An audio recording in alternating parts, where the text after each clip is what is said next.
Então, aqui nós estamos no reino animal. O reino animal, ele é um reino que tem quais características? Ele é um reino pluricelular, se eles têm várias células, é um reino eucarionte e é um reino heterótrofo por ingestão. Então, é característica de todos os animais, vou falar dessa maneira, ter uma, uma abertura que a gente chama de boca. Então, esta boca, ela é por onde vai entrar o alimento e vai ser ingerido esse alimento, ok? Então, o reino animal, ele é classificado em 9 filos. Poríferos, quinidários, como tá aí, plateumintos, nemateumintos, anelídeos e moluscos, artrópodes, equinodermos e cordados. Então, nós vamos ver todos, nós mais vamos iniciar pelos poríferos, tá? Então, nós temos a imagem de todos bem bonitinhos. Aqui um pouco sobre a embriogênese, também vamos falar um pouco sobre essas células e se o ser vivo tem ou não tem tecidos verdadeiros, se ele é diplástico, se é triplástico. Depois a gente vai dar uma revisada sobre isso, certo?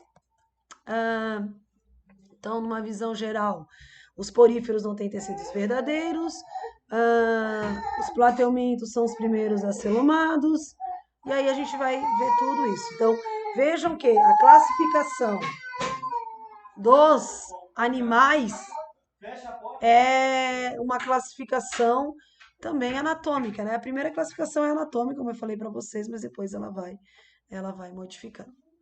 Então nós temos aqui, bora lá, os poríferos, os primeiros aqui da nossa filogenia, tá?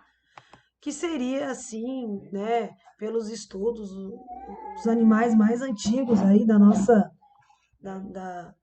do grupo aí da história, certo? Os poríferos, vejam, são as esponjas do mar. Por que recebe esse nome? Porque tem um corpo cheio de poros. E vejam a diversidade de poríferos, tanto nas cores quanto nos formatos e tamanhos. Existem muitos tipos de poríferos. E aí nós agradecemos muito por um personagem famoso que é o Bob Esponja.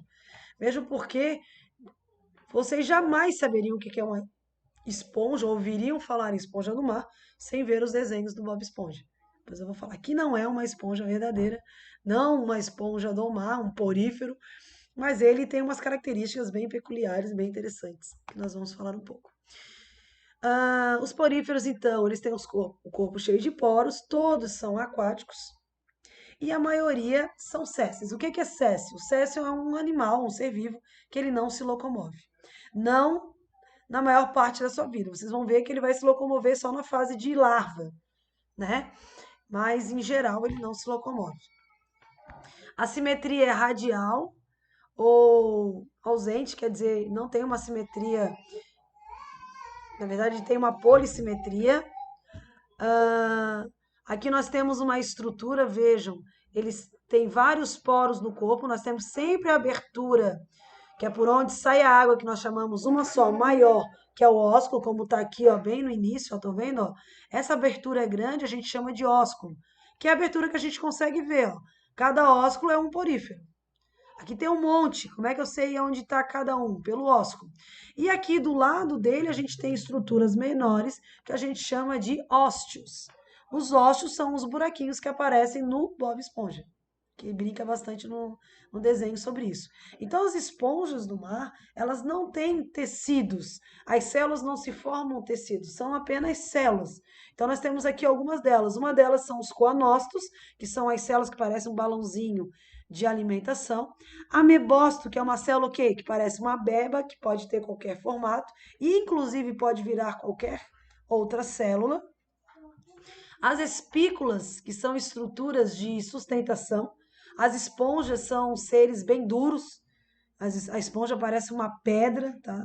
Dá para te usar ela para se defender. Ah, e aí nós temos o mesênquima, que seria o preenchimento, tipo um tecido conjuntivo, mas não é tecido, é uma célula de preenchimento. A epiderme e os pinacócitos, que são células também. São quase todas as células aqui são células tronco, certo? A amebócita pode fazer defesa também. E os pinacócitos vão ficar mais essa questão também de superfície e revestimento. Então aqui nós temos um corte de um porífero, Vejam ali, como é que os poríferos se alimentam? Ora, se eu sou um animal parado, césseo, e eu não posso ir até o alimento tem que vir até mim. Então eu tenho que estar exatamente no local, no fundo do mar ou perto desse fundo no mar, onde tem a corrente marítima. E essa água vai entrar sempre pelos ósseos, passar pelo átrio, como está aqui, e sair pelo ósculo. Então, que isso fique bem claro. E nessa passagem a gente tem aí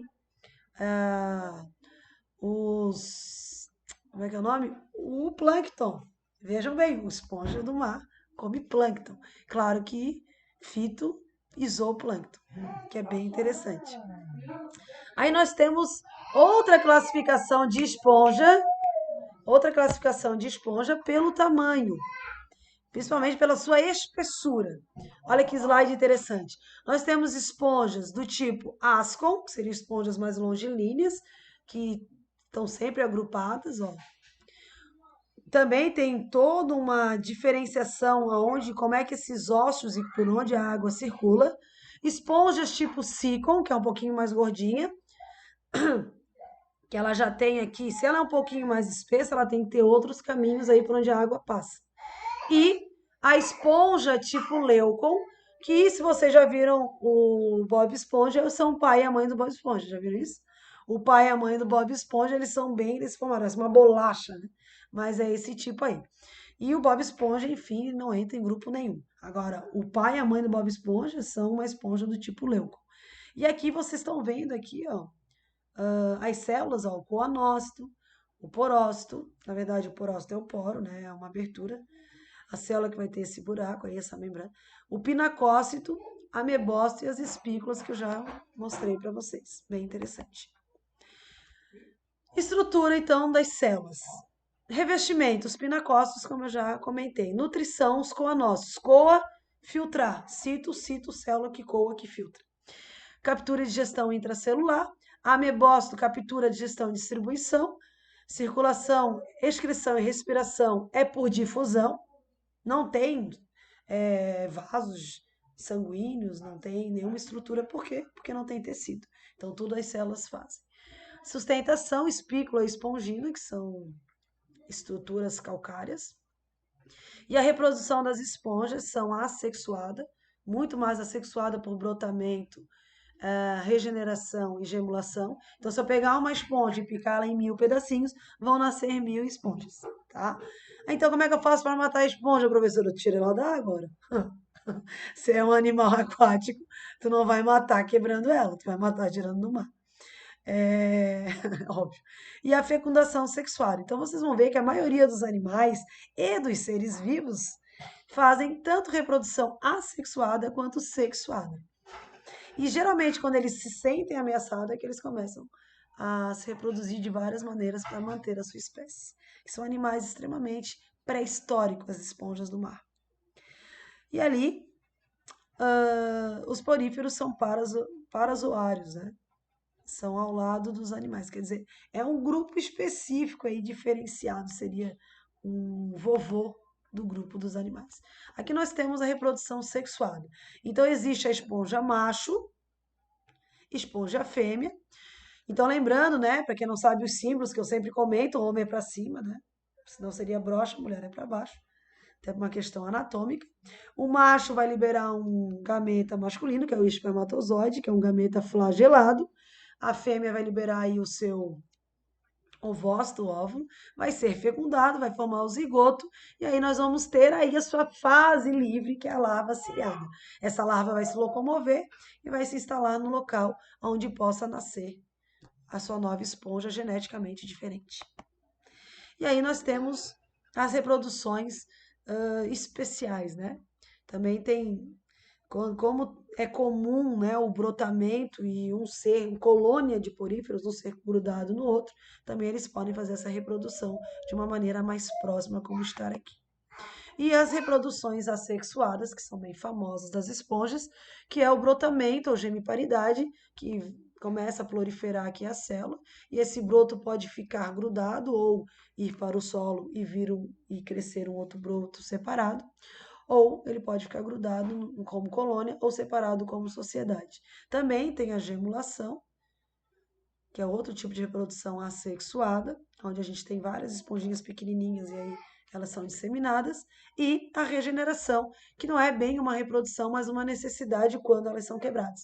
Se vocês já viram lá no Bob Esponja o Patrick Estrela comendo umas coisinhas duras que parecem umas pedras, aquilo ali é uma esponja do mar, certo? É isso aí, pessoal. Nossa aula fica por aí. Na próxima aula nós falamos da frente D da apostila 2. Um beijão. Se tiverem dúvidas, é só falar comigo aí pelo WhatsApp da turma de vocês. Um abraço e até mais.